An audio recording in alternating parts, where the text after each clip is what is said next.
The Grand Adventures of Mrs. Peter Rabbit, written by Thornton Burgess, narrated by Geoffrey Giuliano and Company.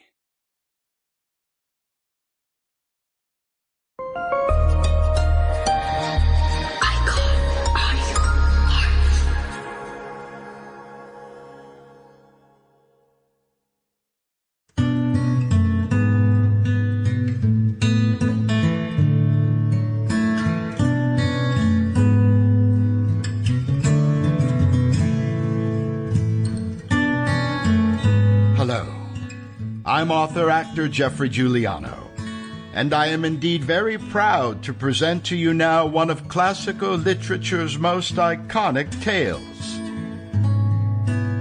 From the world's greatest writers throughout history come the most thought-provoking, meaningful, and touching stories of the human spirit.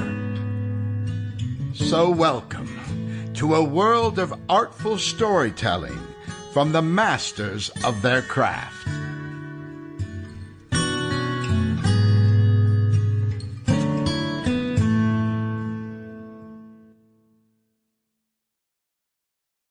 Chapter 1.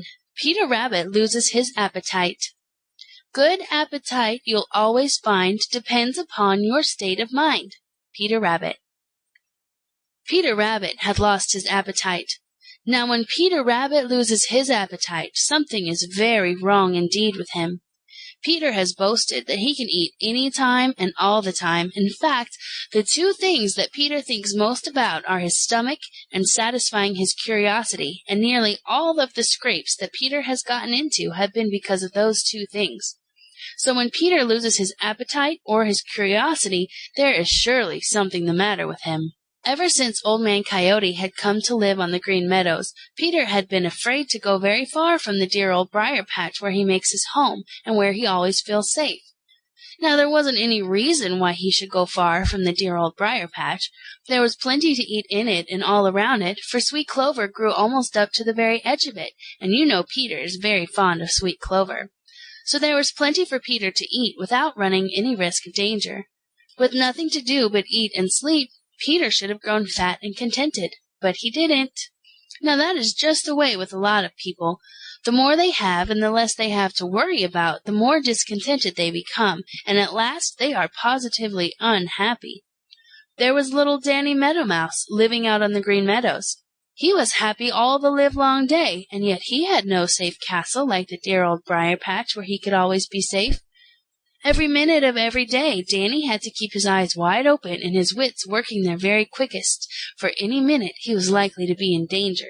Old Man Coyote, or Reddy Fox, or Granny Fox, or Digger the Badger, or Mr. Blacksnake was likely to come creeping through the grass at any time, and they are always hungry for a fat meadow mouse. And if that weren't worry enough, Danny had to watch the sky, too, for old Whitetail the Marsh Hawk, or his cousin Redtail, or Blacky the Crow, each of whom would be glad of a meadow mouse dinner. Yet in spite of all this, Danny was happy, and never once lost his appetite. But Peter Rabbit, with nothing to worry him so long as he stayed in the Old Briar-patch, couldn't eat, and grew more and more unhappy. "I don't know what's the matter with me. I really don't know what's the matter with me," said Peter, as he turned up his nose at a patch of sweet, tender young clover. "I think I'll go and cut some new paths through the Old Briar-patch." Now, though he didn't know it, that was the very best thing he could do. It gave him something to think about.